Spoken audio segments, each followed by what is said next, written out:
हो गया खहरी हो हमर यार मनावा तो एक बेर बात कर लगे।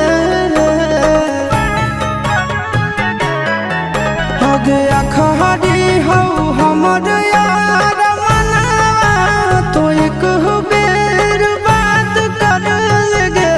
हो गे सोना यारवा हो भरती पटनवा में आके मुलाकात कर लेगे। आगे सुना यारवा हो भरती पटनवा में आके मुलाकात कर लेगे। आगे चली जाइबौ छोड़ी के दुनिया विदाई अपने हाथ कर लेगे। आगे सुना यारवा हो भरती पटना